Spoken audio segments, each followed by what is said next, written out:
કરું છું. આ 40 દિવસની લેન્થની મિટિંગોને માટે ખરેખર આભાર માનીએ છીએ. જે આયોજન મંડળી તરફથી છેલ્લા કેટલાક વર્ષોથી કરવામાં આવે છે, અને ખાસ કરીને મેજર સાહેબ, મેજરભાઈ અને વિનુભાઈ અને ઘણા બધા આપણા લોકલ ઓફિસર્સ સાથે મળી અને આનું જે સુંદર આયોજન કરે છે એના માટે ખરેખર પ્રભુનો આભાર માનીએ છીએ. છેલ્લા કેટલાક દિવસોથી આપણે ઉત્પત્તિના પુસ્તકનો લગભગ પદ્ધતિસરનો અભ્યાસ કર્યો અને પછી નિર્ગમનમાં આપણે પ્રવેશ્યા છે. નિર્ગમનમાં પણ ઘણી બધી બાબતો આપણે જોઈ. આપણે જાણીએ છીએ એમ કે પ્રભુએ આખી પૃથ્વીનું સર્જન કર્યું અને આદમને હવાને બનાવ્યા, અને આદમને હવા પછી આપણે જાણીએ છીએ કે કાઈન અને હાબેલની આખી વાત બની છે. કાઈન ને હાબેલમાં કાઈન એ હાબેલનું ખૂન કરી નાખે અને પછી એના પછી આદમ અને હવાને જે શેતના આપણો દીકરો થાય છે, એના પછી આખી જે વંશાવળી અને પછી નૂહના સમયમાં પાપ એટલું બધું વધી જાય છે કે પ્રભુ એમ કહે છે કે હવે હું આ પૃથ્વીનો નાશ કરી નાખીશ. એના માટે પ્રભુ જળ પ્રલય લાવે છે, પૃથ્વીનો નાશ કરે છે. પણ નૂહ એની પત્નીને એના જે આખી હિસ્ટ્રી એટલા માટે કહું છું કે આપણે આ સમયથી શીખતા આવ્યા છે. આદમ ને હવાએ પાપ કરીને પાપનો પ્રવેશ થયો, એ પાપને મિટાવવા માટે પ્રભુએ નૂહના સમયમાં જળ પ્રલય લાવ્યા અને જળ પ્રલયના સમયમાં આખી પૃથ્વીનો નાશ થયો અને નૂહ અને એની પત્ની અને એના 3 બાળકો અને એની 3 પૂરી કે 8 લોકોનો બચાવ થયો. એ પછી તમે જુઓ તો નૂહ પણ દારૂને કહે છે ઊંઘો પડ્યો અને પાપનો કોઈ નિકાલ થયો નહીં. એટલે પ્રભુએ પાપનો નાશ કર્યો પણ પાપનો નિકાલ થયો નહીં. એના માટે નૂહ પછી આખી વંશાવળી આગળ ચાલતા આપણે જાણીએ છીએ કે ઇબ્રાહીમની વાત આવી અને 12મા અધ્યાયમાં પ્રભુએ કીધું કે તું તારો દેશ ને તારા સગાને બધું છોડીને જા. He was the first missionary કે એને પ્રભુ બહાર મોકલે છે. અને ઇબ્રાહીમના જે 2 સંતાનો થાય છે, ઈશાક અને ઇસ્માઇલ. ઈશાકના જે સંતાન થાય છે યાકૂબ અને એસાવ, અને યાકૂબના જે 12 સંતાનો થાય છે, એ 12 સંતાનોમાં જે સૌથી નાનો દીકરો યુસુફ. આખી હિસ્ટ્રી મેં તમને એટલા માટે કીધી કે આપણે શીખતા આવે. હવે જે યુસુફને ખાડામાં નાખી દેવામાં આવે છે અને યુસુફને વેચી મારવામાં આવે છે. યુસુફ હવે મિશનની અંદર છે, મિશનની અંદર ગયો છે. આ બાજુ યરૂશાલેમની અંદર દુકાળ પડે છે. તો દુકાળ દરમિયાન યાકૂબ વારાફરતી એના દીકરાઓને મદદ માટે મોકલે છે. યુસુફની સાથે એની મુલાકાત થાય છે. તો બાઇબલ એવું કહે છે 50મા અધ્યાયમાં પછી નિર્ગમનના પહેલા અધ્યાયમાં કે જ્યારે યાકૂબ અને એના 12 દીકરાઓ યુસુફની પાસે આવ્યા ત્યારે 70 જણા હતા. કેટલા લોકો હતા? ફક્ત 70 જણા હતા. પણ પછી એમનો ગ્રોથ થતો ગયો, બાયોલોજીકલ ગ્રોથ થતો ગયો. એટલા બધા લોકો થયા કે 6 લાખ તો પાયદળ પુરુષો હતા. જે મિશનની ગુલામીમાં જે અરણ્યમાં ભટક્યા એ 6 લાખ તો પુરુષો હતા. વિવેચકો કહે કે લગભગ 25 થી 30 લાખ લોકો એ હવે અરણ્યમાં છે. અને આપણે નિર્ગમનની અંદર એન્ટ્રી મારીએ છીએ કે નાના જેટલા બાળકો છે એમને મારી નાખવામાં એમનો મુસાફરો પ્રભુ અદ્ભુત રીતે બચાવ કરે છે. ફારૂનની દીકરીના મહેલમાં એનો ઉછેર થાય છે. અને હવે આ પ્રજા એટલી બધી વધી ગઈ છે કે ફારૂન ફરમાન કરે છે કે જેટલા નાના છોકરાઓને મારી નાખો. એના માટે મૂસાને મારવાનો પ્રયત્ન કરે છે, પણ એને અદ્ભુત રીતે બચાવ થયા. પછી આજે 70 જણા આવ્યા, ટોળું વધ્યું છે. હવે આ ટોળાને બચાવવા માટે યોહાનભાઈએ કીધું ઈશ્વર મૂસાને તેડું આપે. ઈશ્વર મૂસાને તેડું આપે છે. એ બળતા જાળવાની મધ્યે ઈશ્વર એને તેડું આપે છે કે મારા લોકને મિશનની ગુલામીમાંથી તારે કનાનમાં લઈ જવાનો. પ્રભુએ તેડું તો આપ્યું, પણ જે શાસ્ત્ર ભાગ આપણે વાંચ્યો, શાસ્ત્ર ભાગમાં તમે જુઓ યહોવા મૂસાને એમ કહે છે કે ફારૂનનું હૃદય શું થયું છે? હઠીલું થયું છે અને લોકને જવા દેવાની ના પાડે છે. માટે તું પેલા ઘાટની ઉપર જા અને નદીની કિનારે ઉભો રહેજે. આ ફારૂન ત્યાં આવવાનો છે. પછી 16મી કલમે આજનું મારું આધાર હતો એટલે ત્યાં 16મી કલમમાં આ પ્રમાણે લખ્યું છે અને તેને કહે કે ઇબ્રાહીમનો દેવ યહોવાએ મને તારી પાસે એમ કહેવા સારું મોકલ્યો છે કે મારા લોકને અરણ્યમાં મારી સેવા કરવા સારું જવા દે, અને હજુ સુધી તે મારું સાંભળ્યું નથી. મિશનની ગુલામીમાં જે પ્રજા બેઠી છે તે આખી પ્રજા હતાશાની નિરાશામાં છે. આખી પ્રજા એ કંટાળી ગયેલી પ્રજા છે. એ લોકો ગુલામીમાં છે. હવે એમને છોડાવવા માટે મૂસાને તેડું આપવામાં આવ્યું છે, પણ ફારૂન જવા દેતો નથી. વાલા મિત્રો, હું થોડું આઉટ ઓફ કોન્ટેક્ટ સાથે તમને કહેવાનો છું કે આજે હજારો અને લાખો લોકો આવા ગુલામીમાં, આપણી ગુલામીમાં પડેલા છે. હજારો લાખો લોકો નિરાશા અને હતાશામાં પડેલા છે. અને પ્રભુ આપણને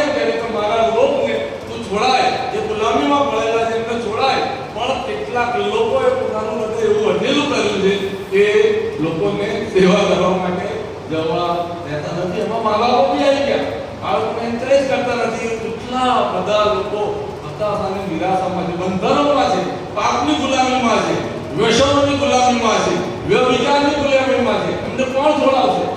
અહીંયા હું આ પેસેજને સાઈડ પર કરું છું, હું તમને મિશન્સની વાત કહેવા માંગુ છું. વાલા મિત્રો, હજારોને લાખો લોકો પ્રભુ ઈસુ ખ્રિસ્તે લોકો કીધું જાઓ અને સર્વ દેશનાઓને તમે જઈને શિષ્ય કરો.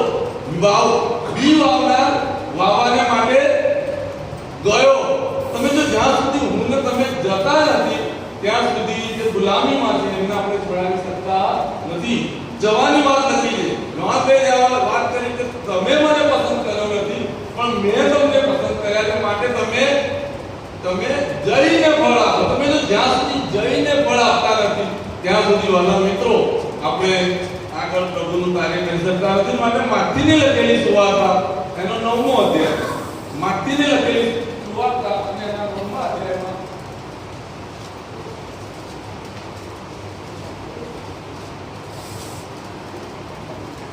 એક વાત ત્યાં નોંધવામાં આવી છે. તમે જો કદાચ આજની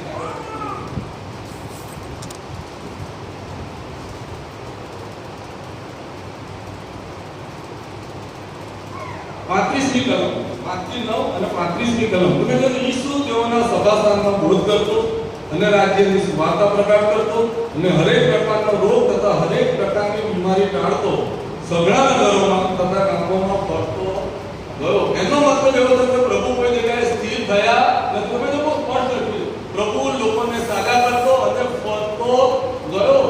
તમે જો જ્યાં કઈ તમે જોશો જઈને જાઓ આમ કરો તેમ કરો, પણ જવાની વાત નથી. અને આપણે મોટા ભાગે વાલા મિત્રો કોઈ અને પોતાની બના લેતા, પણ આપણે 4 દિવાળીમાં ખાલી ટેમ્પલ વર્કની વાત નથી, પણ તમે કોઈ પણ મંડળી જો આજે આપણી એક્ટિવિટી એ મોટા ભાગે 4 દિવાળીની અંદર આપણે કરીએ છીએ. પણ જે જવાની વાત છે, જે હજારો ને લાખો લોકો મંડળીમાં પણ કેટલા બધા લોકો તારણ પામ્યા વગરના છે.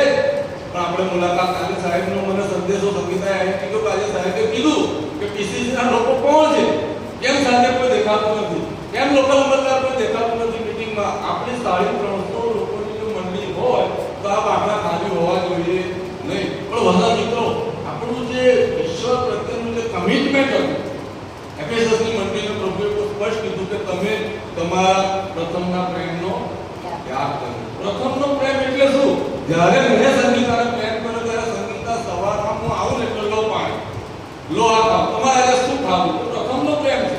પણ જેમ જેમ લગ્નના વર્ષો વીતતા ગયા તમારે ખાવું હોય તો પહેલો એવું થયું છે જ્યારે મેં તમે પ્રભુ સાથે વિવાહ કર્યો અને મેં જ્યારે પ્રભુને જીવન સોંપ્યું ત્યારે મારો પ્રભુ સાથેનું જે કમિટમેન્ટ હતું એ આજે રહ્યું નથી. એના માટે તમામ લોકો મંડળીની વૃદ્ધિ કેમ નથી થતી? કેમ નવા આત્માઓ જીતાતા નથી? કેમ આપણે આટલું બધા પ્રવચનો સાંભળીએ છીએ, આટલી બધી મીટિંગો એટેન્ડ કરીએ છીએ, પણ માણસના જીવનનું પરિવર્તન થતું નથી? એનું કારણ સમજાતું નથી. આપણે બધું સાંભળીએ છીએ પણ વાલા મિત્રો કારણ એ છે કે આપણે એને અમલમાં મૂકતા નથી. પ્રભુએ બહુ સ્પષ્ટ કીધું કે તમે મને પ્રભુ પ્રભુ પ્રભુ કહો છો પણ હું કહું છું એ તમે કરતા નથી. અને પ્રભુએ આ કીધું, પ્રભુએ 4 કમિશન આપે. વાલા મિત્રો 4 કમિશન પર આજે હું તમારું ધ્યાન દોરવા માંગુ છું. સમયના અભાવના કારણે કદાચ કેટલીક કલમો નહીં કરાવો, પણ આપણે માર્કની લખેલી સુવાર્તાનો 5મો અધ્યાય તમારી પાસે બાઇબલ હોય તો ખુલ્લો રાખજો. માર્કની લખેલી સુવાર્તા એનો 5મો અધ્યાય. આપણે બધા જાણીએ છીએ કે કબ્રસ્તાનની અંદર એક માણસ, ભૂત વળગેલો માણસ કબ્રસ્તાનની અંદર છે, પોતાને ઘાયલ કરે છે અને બહુ ખરાબ પરિસ્થિતિની અંદર છે. ને ત્યારે પ્રભુ ઈસુ ખ્રિસ્ત આવી અને તમે જો પ્રભુ ઈસુ ખ્રિસ્ત એને સાજો કરે છે. એના બધી બધા ભૂત કાઢી નાખે. પણ 18મી કલમમાં એવું લખ્યું છે કે એણે પ્રભુની પાસે આવીને શું કીધું કે પ્રભુ મારે તો તારી જોડે આવું છે. તો પ્રભુ એને શું કીધું? દોસ્તી માટે કોઈ કલમ. પ્રભુ એને શું કીધું? તું જા, તું તારા ઘેર તારા સગાઓની પાસે જા. પછી અને પ્રભુએ તારે સાથે શું કર્યું છે અને તારા પર કેટલી દયા કરી છે તું જઈને કે. આપણા કેટલા બધા સગાઓ વાલા મિત્રો આજે પર્સનલ ઇવાન્જેલિઝમ પર આપણે તાપ મૂકી દીધો છે. કેટલા બધા આપણા સગા, આપણા કાકા, મામા, બોય, બુઆ, આપણા પડોશીઓ, તમે લિસ્ટ બનાવો. કેટલા બધા લોકો એવા છે કે જે લોકોએ હજુ સુધી પ્રભુનો સ્વીકાર કર્યો નથી. પણ આપણે હજુ સુધી તસદીક નથી લીધી. પ્રભુ ઈસુ ખ્રિસ્તે જે ફર્સ્ટ કમિશન આપ્યું, તું તારા સગાઓની પાસે જા. પણ આપણે ઉભા નથી થતા, આપણે ટીવી સામે બેસીએ છીએ, આપણે આઈપીએલ જોઈએ છે, એટલે કેટલાક લોકો નામો વાંચીને દેવળમાં આવે છે કે આજે દેવળમાં જવા જેવું નથી. હું સ્પષ્ટ કહું છું, તો ખુલ્લું જ બોલીશ, કેમ કે મને પુલપિટની કંઈ પડી, કેમ કે પુલપિટમાં હું 300 દિવસ નથી, 150 દિવસ પુલપિટ પર જ હોઉં, એટલે પુલપિટની મને કોઈ પડી નથી. પણ વહાલા મિત્રો, શું આપણે આપણા સગાઓને પ્રભુની સુવાર્તા આપી છે? આપણે નથી આપી. પણ આ કેટલા બધા સગાઓ આજે પણ તમને લાગે છે, સાહેબ તો જાણતા હશે, ભાઈ બી જાણતા હશે, કેમ કે લોકો મુલાકાત લે છે. હું દર મહિને 37 ફેમિલીની મુલાકાત કરું છું. લોકો અહીં હસે છે, તાલી પાડે છે, દાન આપે છે, પણ અંદરથી તૂટેલા છે.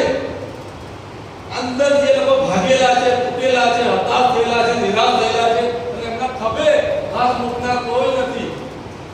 38 વર્ષથી જે માડો હતો, એને જ્યારે પ્રભુ ઈસુ ખ્રિસ્તે કીધું પહેલા તારે સાજા થવું છે, ત્યારે શું કીધું? પ્રભુ, હું પડું એ પહેલા તો બીજો પડી જાય છે, મને મદદ કરનાર કોઈ નથી. આજે આપણી મંડળીમાં કેટલા બધા લોકો એવા છે જે લોકો એમ કહે છે કે મને મદદ કરનાર કોઈ નથી. મારા મિત્રો, પ્રભુ ઈસુ ખ્રિસ્તે કીધું જા, તારા સગાઓની પાસે જા. હું બધી જ એક્ટિવિટીઝ કરું, હું બધા જ મિશન ફિલ્ડોમાં ફરું, હું મહિનાના 30 માંથી 15 દિવસ સંદેશા આપું, પણ મારા કાકા મામા ફુવા હજુ તારણ નથી પામ્યા, તો શું મારે એમની જોડે નહીં જવાનું? વાલા મિત્રો, પર્સનલ ઇવાન્જલિઝમ, મિશનરી કાર્ય બરાબર છે, પણ ખાલી ફૂલ ટાઈમ મિનિસ્ટરો, ખાલી બાળક સાહેબો આખા જગતને નહીં પહોંચી વળે. મારે તમારે પણ પર્સનલ ઇવાન્જલિઝમ કરવી પડશે.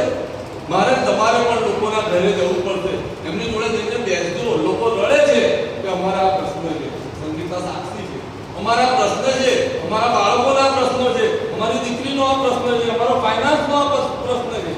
આપણે નાચવા કૂદવામાં અને અનફ્રુટફુલ, જેમાં ફ્રૂટ ના મળે એવી સેવામાં આપણે એટલા બધા બિઝી થઈ ગયા છે કે આપણી નજર સામે કેટલા બધા લોકો નાશમાં જઈ રહ્યા છે, પણ આપણી આંખો ઊંચી નથી. માટે પ્રભુ ઈસુ ખ્રિસ્તે સમૃદ્ધિ બાઈ જ્યારે પ્રભુ ઈસુ ખ્રિસ્તના માટે શિષ્યો ખોરાક લેવા ગયેલા, ખોરાક લઈને પાછા આવ્યા અને સમૃદ્ધિ બાઈની જોડે હજુ પ્રભુનો વાર્તાલાપ ચાલે છે. પ્રભુએ એને કીધું, ભાઈ મારું આ તમારું ખાવાનું તમે ખાધું કરી? તો પ્રભુ કે ભાઈ, ઈશ્વરનું કામ કરવું એ જ મારું મન છે, એ જ મારો ખોરાક છે. અને એ લોકોએ કીધું કે આને ક્યાંથી ખાવાનું ખાધું હશે? પછી ત્યાં પ્રભુ શું કહે છે કે 4 મહિના થયા, શું ફસલ પાકી નથી? તમે જો, તમારી ત્યાં બહુ સરસ લખ્યું છે, તમારી આંખો ઊંચી કરીને જુઓ કે ફસલ કાપડીને સારું. એવું નથી લખ્યું કે તમે જુઓ એવું નથી લખ્યું. શું લખ્યું? તમારી આંખો ઊંચી કરીને જુઓ. આ બાકડા પર બેઠા બેઠા આપણે આમાં નથી જોવાનું, ઊંચી કરીને જોવાનું છે કે કોણ કઈ મુશ્કેલીમાં છે, કોણ કયા હતાશામાં છે, કોણ નિરાશામાં છે. વાલા મિત્રો, આપણે આ તૂટી ગયા. ફક્ત ગીતો ગાવાથી તારણ થતું નથી, ફક્ત બાઇબલ વાંચવાથી તારણ, એને જ્યાં સુધી હું એપ્લાય નથી કરતો, આપણું જિંદગીના કામે છે. મેં જ્યાં જાઉં છું ત્યાં હું કહું છું કે આ જે સિઝન છે એની અંદર મારા ઘર આગળ સપ્તપદીનું ઝાડ છે, તો દરરોજ એટલા બધા પાંદડા કરે છે, એટલા બધા પાંદડા કરે, અમે આખો દિવસ વાળીએ. આ સમયમાં પાંદડા બી છે ને, ઝાડ બી એના જૂના પાંદડા છોડી દે છે અને નવા પાંદડા એની પર ઉગે. મારા તમારા જીવનમાં જૂના જે પાપો છે, જૂની જે બાબતો છે, ખરી પડવી જોઈએ. અને નવી બાબતો લેન્ટની સિઝન એ સાંભળવા માટે નથી, એ પ્રભુના વચનોને જીવનમાં એપ્લાય કરવા માટે છે. જૂનું બધું જતું કરી અને નવા બનવાની સિઝન છે. આ સાંભળવાની સિઝન નથી, નવા બનવાનું. ઘણા બધા લોકો ઉપવાસ કરે છે અને પછી પ્રાર્થનાઓ કરે છે, પણ વાલા મિત્રો, આ દેહ કષ્ટનો સમય નથી, આ આત્મ કષ્ટનો સમય છે. દેહ કષ્ટ કરવાનું પ્રભુ તો હવે દબાણમાંય નથી અને પ્રભુ તો હવે કબરમાંય નથી. પ્રભુ તો ઉઠ્યો છે, મારા તમારા માટે એને પ્રાણ આપી દીધો, હવે તો ઉઠ્યા છે ને હવે તો લેવા આવવાના છે. વી હેવ ટુ રિજોઇસ, આપણે આનંદ કરવાનો છે. તો પ્રભુ હમણાં આવશે, પણ પ્રભુ લેટ કરી રહ્યા છે, નથી આવી રહ્યા. એનું માત્ર કારણ કે પ્રભુ ઈસુ ખ્રિસ્તે કીધું, માર્કની લખેલી સુવાર્તા 13મો અધ્યાય અને 10મી કલમમાં બહુ સ્પષ્ટ લખ્યું છે કે સૌથી પહેલા શું થવું જોઈએ? જોશથી વાંચો પડે. માર્કની લખેલી સુવાર્તા 13મો અધ્યાય અને 10મી કલમ.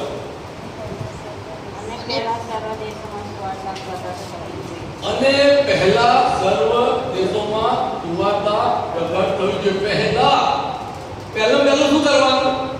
સુવાર્તા પ્રગટ કરવાનું. આપણે પહેલું કરતા નથી. આપણે દવાખાના બનાવ્યા, આપણે સેમિનારી બનાવી, આપણે કોલેજો બનાવી, આપણે જાત જાતનું કર્યું. પ્રભુએ કયા કીધું? દવાખાના બનાવો.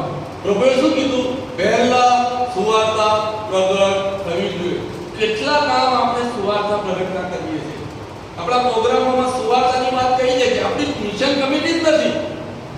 આપણી પાસે મિશન કમિટી હોવી જોઈએ. પીસીસી નો અર્થ શું? પાસ્ટરલ કેર કમિટી 115 કુટુંબ છે. ભાઈને સાહેબ બધાના ઘરે ના જઈ શકે એટલે પીસીસી વાળાએ જવાનું છે. મેં સાહેબને કીધું એક પીસીસી વાળા 10 ઘર આપો. એટલે 10 પીસીસી ના સભ્યોનો 100 ઘર થયા. 10 ઘરની એને મુલાકાત લેવાની. દર 3 દિવસે એક જ ઘેર જવાનું. પણ એની જોડે બેસો. ભાઈ તારો છોકરો કયામાં છે? તારી છોકરી કયા ધોરણમાં છે? કેવું ચાલે છે? પણ આપણે આ કર્યું નથી. વાલા મિત્રો, હારૂનને શું કીધું યહોવાએ? મૂસાને કીધું તું હારૂનને તેને કહે કે તે હજુ મારું સાંભળ્યું નથી. હજુ સુધી આપણે પણ પ્રભુએ જે આપણને કીધું છે એ બધા મિત્રો નથી સાંભળ્યું. અને માટે આપણે જાતની એક્ટિવિટીઝ કરીએ છીએ. પણ જે પહેલા સુવાર્તા પ્રગટ થઈ છે. માથીને લખેલી સુવાર્તા 24 માધ્યમમાં પ્રભુ ઈસુ ખ્રિસ્ત મંદિરમાંથી નીકળે છે અને શિષ્યો કહે જો કેટલા સુંદર મંદિરના પથ્થરો. પ્રભુએ શું કીધું? એક પથ્થર પર બીજો પથ્થર રહેવા દેવામાં આવશે નહીં. ત્યાં 3 પ્રશ્નો પૂછે છે શિષ્યો. પહેલો પ્રશ્ન પૂછે આ બધું ક્યારે થશે? બીજો પ્રશ્ન પૂછે કે તારા આવવાની અને જગતના અંતની નિશાની શું હશે? 3 ક્વેશ્ચન. આ બધું ક્યારે થશે? તારા આવવાનું ક્યારે થશે? અને જગતના અંતની નિશાની શું થશે? માથીની લખેલી સુવાર્તા 24 માં ત્રીજી કલમ. પણ એનો જવાબ તમે જુઓ. માથીની લખેલી સુવાર્તા 24 માં 14મી કલમની 14મી કલમમાં એનો જવાબ છે. શું લખ્યું છે? જોશથી વાંચો. માથી 24 ને 14. અને સર્વ પ્રજાઓને સાક્ષીરૂપ થવા સારું આ રાજ્યની સુવાર્તા સર્વ દેશોમાં પ્રગટ થશે ત્યારે આવશે. જ્યાં સુધી સમગ્ર વિશ્વની અંદર સુવાર્તા નહીં પહોંચે. મારા મિત્રો, પ્રભુ નહીં આવી ગયા ને એનું કારણ બીજા કોઈ નથી, આપણે જ છે. કેમ કે આપણે લોકો સુધી હજુ ગયા નથી. આપણે આપણામાં એટલા બધા મશગુલ થઈ ગયા છે કે પ્રભુની સુવાર્તાને વાલા મિત્રો આપણે ચૂકી ગયા છે. જ્યારે પેલો ચંદ્ર પર માણસ ગયો ને વિધિન 24 અવર્સ 24 કલાકની અંદર તો આખા વિશ્વમાં સમાધાન પહોંચી ગયા કે માણસે ચંદ્ર પર પગ મૂક્યો. પ્રભુ સુધી 2000 વર્ષ થઈ ગયા આ પૃથ્વી પર આવ્યા. પણ આજે પણ વિશ્વના કેટલા બધા દેશો એવા છે કે જ્યાંની પ્રજાજનોને ખબર જ નથી કે ઈસુ ખ્રિસ્ત નામનો કોઈ માણસ આ પૃથ્વી પર આવ્યો જે હું જે આ ક્રિયાકાંડો કરું છું એમાંથી મને છોડાવવાને માટે, મને પાપમાંથી છોડાવવા માટે આવ્યો. કેટલા બધા લોકો નથી જાણતા. અને માણસ ચંદ્ર પર પગ મૂકે છે અને આખી વિશ્વને ખબર પડે. અને પ્રભુ ઈસુ ખ્રિસ્તના 2000 વર્ષ થઈ ગયા અને ઘણા બધા લોકોને ખબર નથી. પ્રભુ ઈસુ ખ્રિસ્ત આવ્યા. જાઓ તારા સગાઓની પાસે જા અને જઈને એમને કહે કે પ્રભુએ તારી સાથે શું કર્યું અને તારા પર કેટલી દયા રાખી. કે જ્યાં સુધી હું નહીં કહું. ભલા મિત્રો, સ્પષ્ટ કહેવાનું કે નાતાલે જોડે બેસીને આપણે લાડવા કહીએ છીએ પણ ઉપર નહીં મળીએ. શું વાંધો છે એમાં? પણ એ આપણને તમને કહેશે મેં જોસ્ટિનને છેલ્લા રહ્યા છે શું કીધેલું? તમને તો સાક્ષી છે. મેં તો ભાઈ તારા શરીરમાં કેન્સર છે પણ તું એવું તારી એવી પ્રાર્થના નહીં કરતો તને મટી જાય. હું એવી પ્રાર્થના કરું છું તું બોલ મારી પાછળ કે પ્રભુ મારું શરીર ભલે આજે ખતમ થઈ જાય પણ મારો આત્મા તો પ્રભુ બચાવી લે. મેં કીધું એવું કામ નહીં કરે મારા નાના ભાઈ જોડે. તું બોલ એવું. મેં બોલ્યો ને રડ્યો. મારા મિત્રો, આપણી આસપાસ ઘણા બધા લોકો એવા છે કે જે હતાશા, નિરાશામાં, દુઃખમાં છે. અને આપણે એમને જઈને કહેવાનું કે પ્રભુએ મારા માટે શું કર્યું? તમારા માટે પ્રભુએ કંઈ કર્યું નથી તો કેમ નથી કહેતા? તમારા સગાઓની પાસે જાઓ અને એમને જઈને કહો કે પ્રભુએ તમારા માટે શું કર્યું. નંબર 2, પહેલું કીધું સગાઓ જોડે. હવે લુકની લખેલી સુવાર્તા અને એનો 14મો અધ્યાય. લુકની લખેલી સુવાર્તા એનો 14મો અધ્યાય.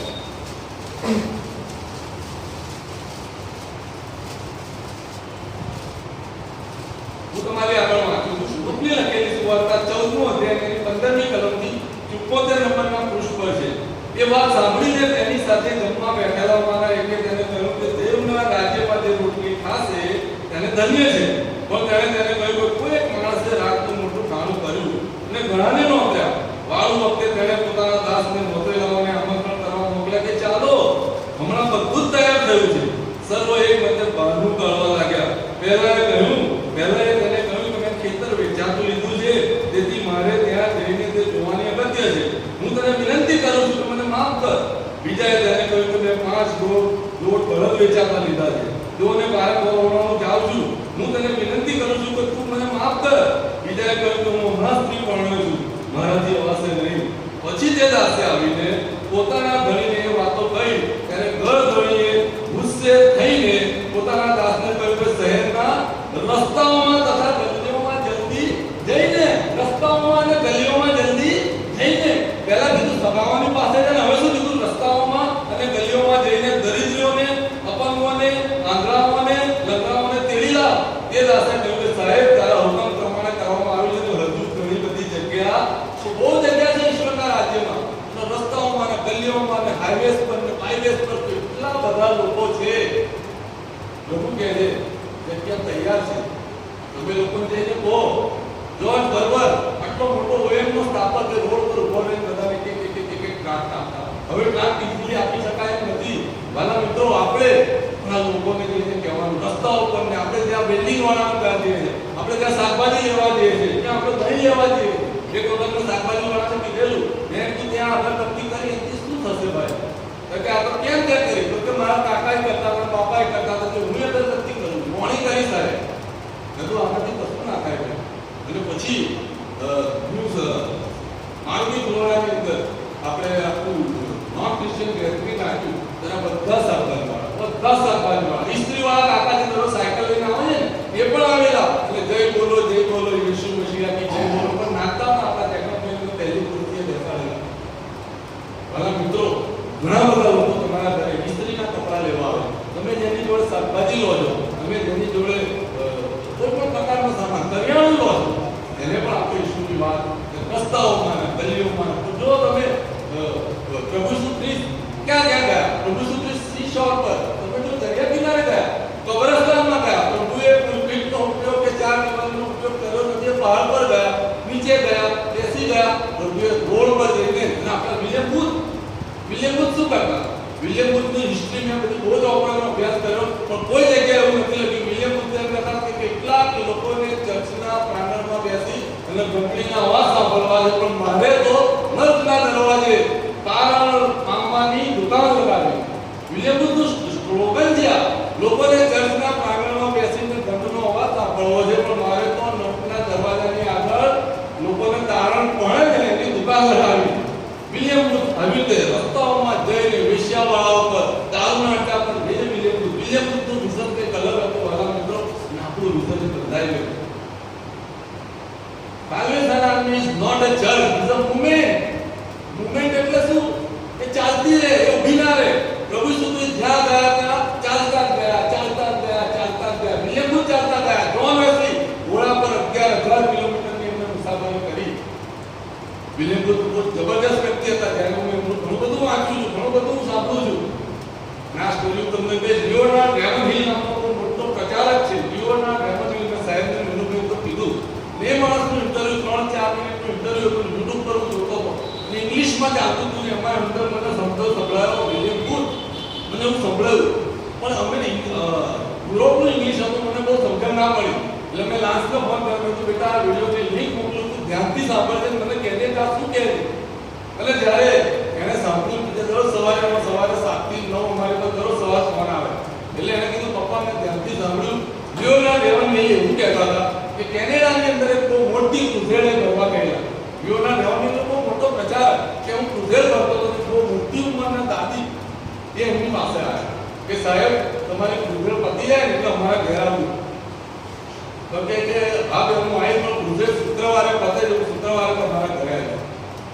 શુક્રવારનો દિવસ આવ્યો, ક્રુઝેડ પૂરી થઈ ગઈ અને આ લિયોનાર્ડ રેવનહિલ પેલા દાદીની સાથે એમના ઘરે ગયા. ત્યારે વૃદ્ધ અંકલ આપણા સાહેબ જેવા બે એસ લગાવીને ઘરમાં બેઠેલા. તો લિયોનાર્ડ રેવનહિલ કે તમે કેનેડાની અંદર આર્મીમાં કામ કરો છો? તો કે ના, હું તો સાલ્વેશન આર્મીનો રિટાયર્ડ ઓફિસર છું. અને એમનું નામ હતું મેજર રસેલ. એ બોલતા હતા મેજર રસેલ, એમનું નામ. તો કે તમે આટલા વૃદ્ધ છો તો તમે વિલિયમ બુથને જોયા હશે, કેમ કે લિયોનાર્ડ રેવનહિલ તો એમનાથી ઘણા નાના. તો અત્યારે વૃદ્ધ છે ને પેલા અંકલ જોડે, મેજર રસેલ જોડે વાત કરી રહ્યા છે. તો કે હા, વિલિયમ બુથ જોડે મેં કામ કરેલું. તો કે શું હતું વિલિયમ બુથ જોડે કામ કરવું, તમને કેવું લાગ્યું? તો જે મેજર રસેલે કીધું, it was like heaven upon earth. જાણે પૃથ્વી પર સ્વર્ગ ઉતરી ગયો એવું જબરજસ્ત વિલિયમ બુથના કામમાં આવી જીવન. એ જ્યારે સંદેશો આપતા હતા ત્યારે પોતે કદી અલ્ટર કોલ નતા આપતા. વિલિયમ બુથ અલ્ટર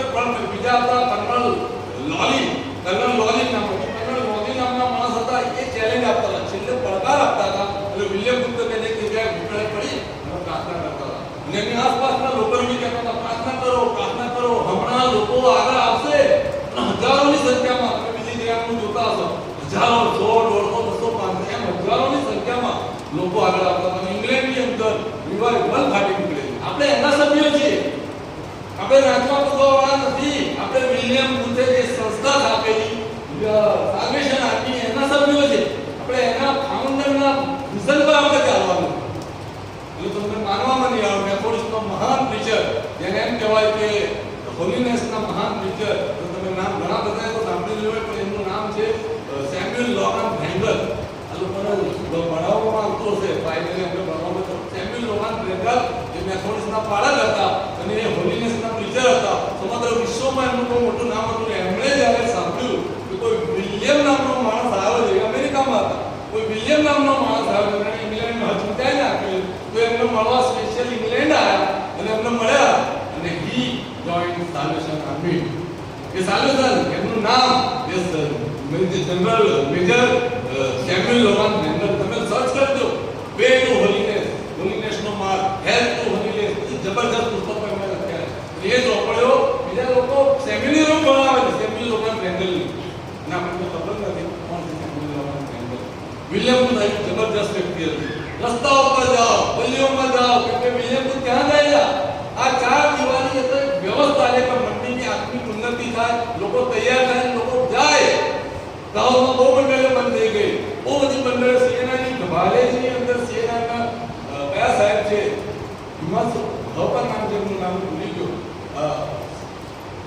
સફળપુર વાળા તમને મકાન ભાડા કરે સાહેબ સંજીવ સાહેબ. સંજીવ સાહેબને હું મળ્યો. એક જ સીએનઆઈના પાળા 8 ચર્ચ ચલાવે અને અમને ફોન કરે. હું આ ગઈકાલે હું ક્યાં હતો નામ એ નેક્સ્ટ ચેક કરો. ગમે ત્યારે શનિવારે ફોન આવતો દોડો ચલાવી લઉં છું કેમ કે સહયોગ પણ નથી. એ સાહેબ સંજીવ સાહેબ 8 ચર્ચ ચલાવે, એક જગ્યાએ મને મોકલે, એક જગ્યાએ કાઈટ જાય, એક જગ્યાએ બીજો માણસ જાય, એમ 8 દિવસ ચલાવીને તમે બપોરે થાકેલા ખાધા વગર પાછા આવ્યા.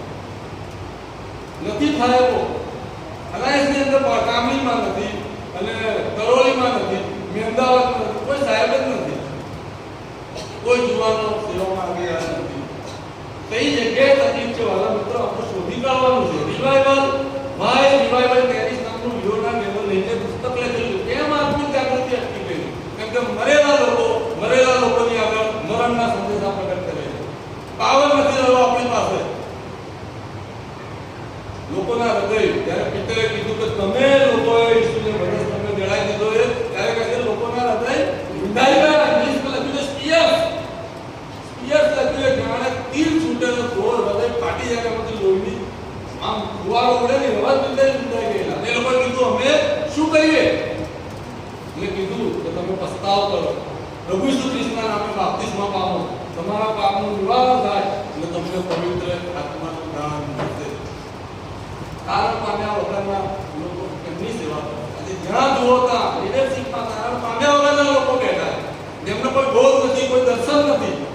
ખબર તો હોવી જોઈએ કે દર 6 મહિને એક વખત યુથ રિટ્રીટ, યુથ સેમિનાર થવો જોઈએ. દર 6 મહિને બહેનોની મીટિંગ થવી જોઈએ. તો બહેનો જાગૃત થશે. બહેનો બાળકોને કહેશે મરિયમ મૂસાની બહેન અને એની માં આમરામને યોકોબેદને જે દૂધ પીવડાવ્યું તો એ મિશનરી મિલ્ક હતું અને માટે મિશનરી બન્યો. આપણી સ્ત્રીઓ અને આપણી જે બહેનો પ્રેગ્નેન્ટ હોય એમણે બાળકોની આગળ મિશનરી ગીતો ગાવા જોઈએ, બાઇબલના વચનો વાંચવા જોઈએ. તો બાળકને એ વસ્તુ આવશે. હું તમે કેવી સાથે બેસી રહીશું બાળકો ક્યાંથી શીખશે? બહુ ભયંકર પરિસ્થિતિ જોવાનું. બહુ ભયંકર ખરાબ પરિસ્થિતિમાંથી આપણે ભાગા મિત્રો. હું તમને તમારી પરિસ્થિતિ નહીં કહેવા આવ્યો કે અત્યારે શું પરિસ્થિતિ, પણ હું આ રિયાલિટી કહેવા આવ્યો કેમ કે હું ભારત ભરતો હોઉં. તો ભયંકર પરિસ્થિતિમાંથી સમગ્ર મનથી પસાર થઈ ગઈ. તારા સગાઓની પાસે જાઓ અને જેને કહે કે તારા માટે શું કર્યું. રસ્તાઓમાં જાઓ, ગલીઓમાં જાઓ, રોડ પર જાઓ અને એમને કહો કે હજુ બહુ જગ્યા છે મારા બાપના ઘરમાં. બહુ જગ્યા. ત્રીજી નંબરે માથીને કઈ સુવાર્તા 21મો અધ્યાય પહેલીની બીજી કલમ પ્રભુ કહે છે કે તમે સામેના ગામમાં જાઓ એટલે ત્યાં તમને બાંધેલી ગધેડી અને વછેરું મળશે અને એને લઈ અને મારી પાસે લઈ આવો. બહુ બધા બંધનમાં ગામડાઓની અંદર બહુ બધા દારૂના અને વ્યસનના અને સિગરેટના અને બીડીના બંધનોમાં પડ્યા છે. કોણ જશે ગામડામાં? કોઈ ગામડામાં જવા તૈયાર નથી. નાની મંડળીઓ પર કોઈ સેવા કરવા જવા તૈયાર નથી. પેશન વીકમાં કેટલા બધા લોકો બંધનમાં પડ્યા છે અને પેલી વધેડીને એનું બચ્ચું એટલે આખું ફેમિલી. હું એને એવી કહું છું કે ગામમાં 80% ભારત એ ગામડાઓમાં છે અને 20% આપણે શહેરમાં રહે છે. 20 અને હું જે માર્ક કરું છું 80% કામ એ 20% લોકોમાં થાય છે. 80% ગામડામાં લોકો રહે છે અને 20% શહેરોમાં રહે છે. હવે 80% કામ ગામડાઓમાં થવું છે એટલે કે 80% આપણી મીટિંગો, આપણી કોન્ફરન્સો, આપણા મીટિંગોને બધું 20% લોકોની મધ્ય છે. એ લોકોએ સાંભળેલું જ છે. ક્યાં સુધી વાલા મિત્રો આપણે સાંભળીશું? તમે લગ્નમાં જમવા જાઓ, તમે મને પોતે જ જવાબ આપો કે હું લગ્ન આપણે કોકના લગ્નમાં ગયો મેં થાળી લીધી, મેં ખાવાનું લઈ લીધું અને હું બહુ ખાઉં છું. એ જ સમયે રેનેશન થયા આવ્યા અને હજુ એમને થાળી લીધી જ નથી. હજુ એમને થાળી લીધી નથી એટલે મારું ખાવાનું પત્યું એટલે રેનેશન ભાઈ મારી પાછળ આવ્યા. મારે એમને શું કહેવાનું? તમે પહેલા તમે લઈ લો રેનેશન ભાઈ, તમે નહીં ખાવ, હું પછી લઈશ. જ્યાં સુધી લોકો એક પણ વાર સુવાર્તા નથી સાંભળી ત્યાં સુધી આપણને બીજી વાર સુવાર્તા સાંભળવાનો અધિકાર નથી. રોજ સાંભળો. આપણને પેલો વાયરલ થયો મીટિંગનો ફીવર થઈ ગયો છે. બસ આ મીટિંગ પેલી મીટિંગ સાંભળી કરવાનું શું? જ્યાં સુધી અમે એપ્લાય નથી કરતા ત્યાં સુધી કરવાનું. સાહેબની પર કહી કે સાહેબે એને સંદેશો એટલે સાહેબે કઈ ખરા સંદેશો નહીં આપ્યો. તમારામાં પરિવર્તન તમે સાંભળ્યું નથી. આજે હું કોંગ્રેગેશનને કહેવા માંગુ છું, મારા મિત્રો, આપણે પર્સનલ ઇન્વાઇઝનમાં એક્ટિવ થવું પડશે. સગાઓની પાસે જા, રસ્તાઓને ગલીઓમાં અને નાકાઓ પર જા, અનુભવના નાકે જાઓ. તમને બધા આપણા છોકરાઓ જોવા મળશે બીડીઓ પીતા, સિગરેટ પીતા. આ નાકાએ બેસે તો આપણે કયું સ્ટેપ લીધું? આપણે મંડળી તરીકે કયું સ્ટેપ લીધું?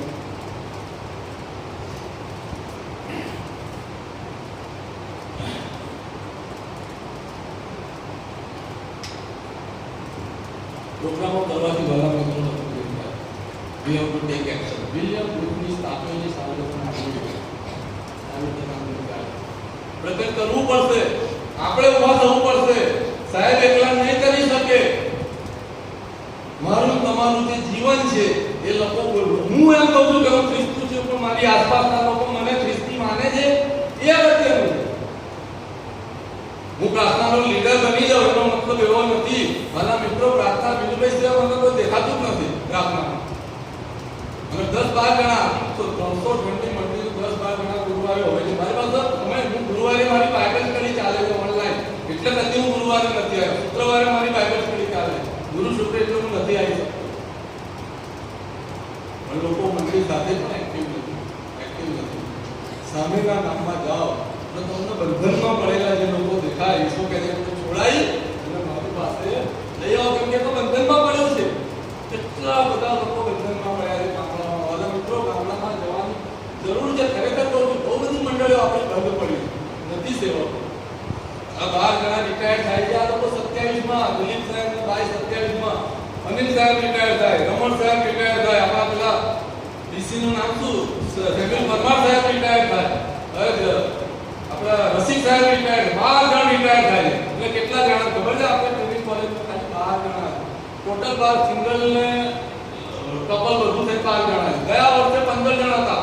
7 જણ કેમ કે મને બોલાવે બધા નહીં ખબર હોય, હું ટ્રેનિંગ કોલેજમાં શીખવા જાઉં છું. 7 કપલ હતા અને એક સિંગલ હતું. એટલે 7 કપલમાંથી 2 કપલ ગુજરાતના, હવે રહ્યા 3 માંથી એક કપલ રાજસ્થાનનું અને 2 કપલ એક મહારાષ્ટ્રનું હતું અને એક પેલા એમપી નું હતું. તમે વિચારો, આપણે અહેમદનગરની કોલેજ બંધ થઈ ગઈ, ખબર તમને? એ બંધ થઈ ગઈ છે. તમે એને જે બી સમજતા, હું તમને કહું છું, બંધ એટલા માટે કરવા પડી કે કેન્ડિડેટ નથી. એટલે એક જ જગ્યાએ બધાને ભેગા થાય, મહારાષ્ટ્ર વાળા, એમપી વાળા અને રાજસ્થાન વાળા, ગુજરાત વાળા બધાને ભેગા કરો ત્યારે 12 જણા છે. કોણ લાવશે?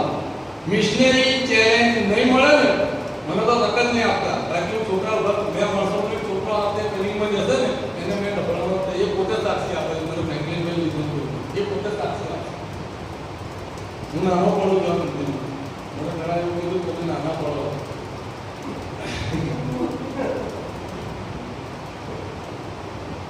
મારા મિત્રો, પ્રભુ ઈસુ ખ્રિસ્તે કીધું તારા સગાઓની પાસે જા, રસ્તાની ગલીઓમાં જા, સામેના ગામે જા. છેલ્લો 4 બોલ છે, છેલ્લું માર્કની લખેલી સુવાર્તા 16 અધ્યાયની 15મી કલમ શું કીધું? જાઓ અને સર્વ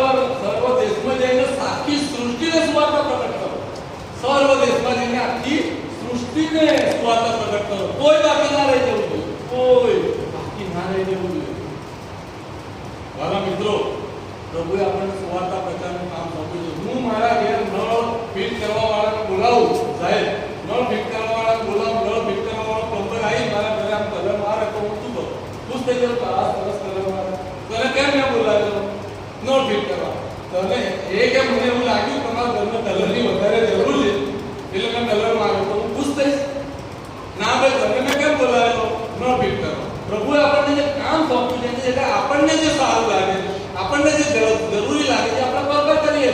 એટલે જે પ્રભુએ કીધું છે તો પહેલા સુવાર્તા તમે જોઈએ મોટી વાળી હતી અને એની અંદર એનો જે માલિક હતો અને કેટલાક લોકોને એને કીધું કે તમે લોકો આખી વાડીમાં તમારે ખેતી કરવા દે. અને મજૂરો કામે લાગી ગયા અને લોકોને થયું કે આપણે કોકડા ફૂલઝાડ લગાવ્યા, કોકડા બગીચો બનાવ્યો અને એ કામ કરતા એક જણના મગજમાં આવ્યું કે માલિકે ફૂલઝાડ લગાવવાનું નહીં કીધું, માલિકે તો આપણને ખેતી કરવાનું કીધું છે આખી વાડીમાં.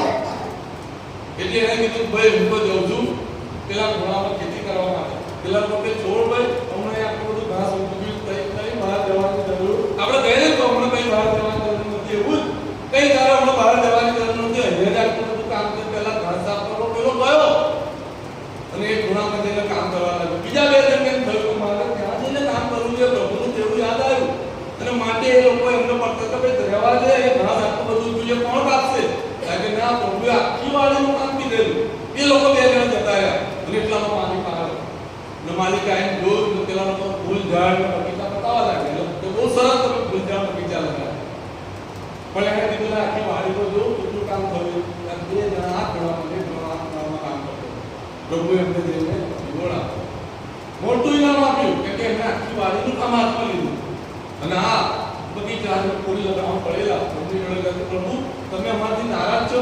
એટલે નારાજગીની વાત નથી, પણ મેં તમને કામ શું સોંપેલું? આખી વાડીમાં ખેતી કરવાનું. મારા મિત્રો લોકો નિરાશ થઈ ગયા અને હું ચોક્કસ માનું છું કે આપણામાં ઘણા બધા લોકો પ્રભુ જ્યારે રીવોર્ડ આપશે ત્યારે નિરાશ થઈ જશે. બહુ નિરાશ થવાના છે કેમ કે જે કામ સોંપ્યું છે આપણે કર્યું નથી. તમે મારા લોકોને મારી સેવા કરવા સારું જવા દે, પણ તમે મારું સાંભળ્યું નથી. રૂકાવટ લાવો છો મિશનના કામમાં, દાન આપવાનું ના પાડો છો. લોકો ક્યાં ક્યાં જઈને કામ કરે છે, ખાવાનું નથી, લાઈટ નથી, કપડા નથી, એવા વિસ્તારોમાં જેને એક પણ વાર ઈસુનું નામ નથી સાંભળ્યું એવા લોકોને સુવાર્તા આપે. વાલા મિત્રો, તારે સદાઓની પાસે જાઓ, રસ્તાઓમાં અને ગલીઓમાં જાઓ, સામેના ગામમાં જાઓ, સર્વ દેશમાં જઈને આખી સૃષ્ટિને તમે સુવાર્તા પ્રગટ કરો. આ પ્રભુનો આદેશ છે. જો આપણે નહીં કરીએ તો આપણે 10 અરબ મોકલ્યા ને, પ્રભુ 20 અરબ લાવશે. હું અરબના આવી ચલો, પ્રભુ 20 અરબ લાવશે. એક્સ 1:8 શું કીધું? પવિત્ર આત્મા તમારા પર આવશે ત્યારે તમે સામર્થ્ય પામશો યરૂશાલેમમાં. અને યહૂદિયા પ્રાંતની અંદર યરૂશાલેમ હતું, યહૂદિયામાં પહેલા કે યરૂશાલેમમાં, પછી યહૂદિયામાં, પછી સમરૂનમાં અને પૃથ્વીના છેડા સુધી તમે મારા સાક્ષી થશો. અને જો 1:8 નું કામ પ્રભુ જોઈ રહેલા, બીજા અધ્યાય કઈ ના થયું, ત્રીજા અધ્યાય કઈ ના થયું, ચોથા અધ્યાયમાં કઈ ના થયું, 8મા અધ્યાય કીધું તો પૃથ્વીના છેડા સુધી હલતા નતા, 6મા કઈ ના થયું, 8મો અધ્યાય પહેલી કલમમાં શું લખ્યું છે? પ્રભુએ એમની પર 57 લાખ બધાવી થઈ ગયા. પ્રભુ કરશે અને સીડીએમમાં 57 લાખ તમારો આપવું પડશે, તમારા લોકો સુવાર્તા આપવી પડશે. જો નહીં આપો, હજકિયાએ કીધું કે તું જઈને લોકોને ચેતવને જો ચેતવીશ ને તો તારા જીવ બચી ગયો, જો નહીં દેતો તો એના જીવમાં એના રસ્તો બધો તારા આપણી માથે રસ્તો બધો આવવાનો. પ્રભુ આપણી પાસે જવાબ માંગવાના. પ્રભુ 110 શરીરમાં રહે જે પોસ્ટ મને મળી છે એનો કેવો વહીવટ કર્યો? ખાલી બેસવા આવું જોઈએ.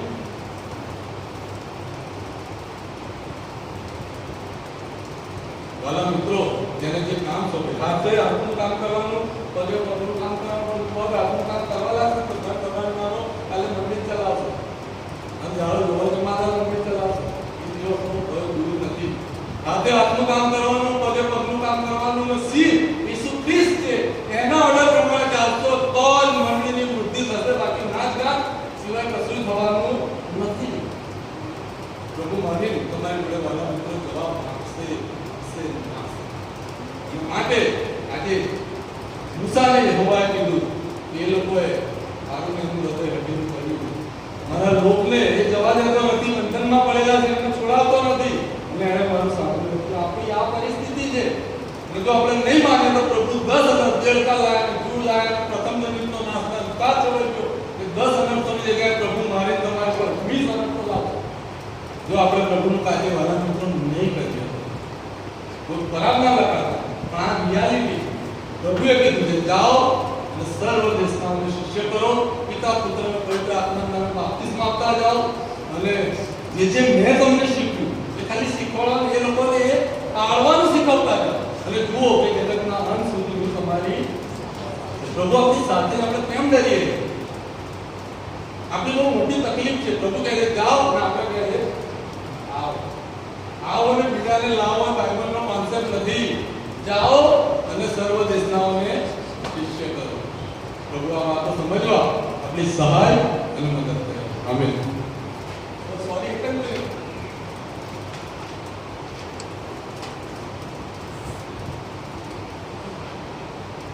સુવાર્તાથી વંચિત સૌરાષ્ટ્ર, દ્વારકા, મોરબી, સુરેન્દ્રનગર, ગીર સોમનાથ, જામનગર, બોટાદ, પોરબંદર, રાજકોટ, ભાવનગર, બધા સાઉથ ગુજરાતનું દોડ કરે. ખબર નહીં પડતી ક્યાં અહીં તો કોઈ જતું જ નથી. સુવાર્તાથી વંચિત ગુજરાત. મારા મિત્રો, 1 વર્ષ આના માટે દરરોજ પ્રાર્થના થાય છે. ગુરુભાઈને આપ્યું, સાહેબને આપ્યું. દરરોજ પ્રાર્થના કરો. અત્યારે રોહિત પટેલ નામનો છોકરો ઉભો થયો છે મોરબીમાં, ફેક્ટરીઓનો માલિક, ટાઇલ્સની ફેક્ટરીનો માલિક. એ કહે મારા લોકોને સુવાર્તા આપીશ. તમે નહીં બોલો તો પતરા પોકારી ઉઠશે. આજે પેલો ભગવા કપડાવાળો માણસ કોણ છે મને ખબર નહીં, લોકોને બહુ સાંભળે, પણ હિન્દુ માણસ આવીને આપણને સમાચાર આપે. શું સમાચાર? આ શરમની વાત નથી. આ શરમજનક વાત નથી. હું ગઈકાલે ગયેલો ગામડી લાઈન ચર્ચની અંદર. એમણે કીધું કે 6 વર્ષ પછી કોઈ પેશન કરાવવા આવવાનું. એટલે ભાઈ પણ આગે વધે છે, અને એમના પત્ની પણ આગે. અંત વ્યક્તિ એ દેખતા લોકોને સુવાર્તા આપે છે. દિવસો બદલાઈ રહ્યા છે. મારા મિત્રો, આપણે જાગવાની જરૂર છે. ઊંઘમાંથી ઉઠવાની વેળા આવી ચૂકી છે. રાત પતી ગઈ છે, દાડો પાસે આવ્યો છે. અંધકારના કામ નથી થઈ અને પ્રકાશના હથિયારો થઈએ તો સુવાર્તા કામમાં ફરીથી લાગુ થઈ ગઈ. ઓર વિલિયમ બુથ સ્વપ્ન હતું. વિલિયમ બુથ એમને 139 દેશમાં નહીં પહોંચ્યા.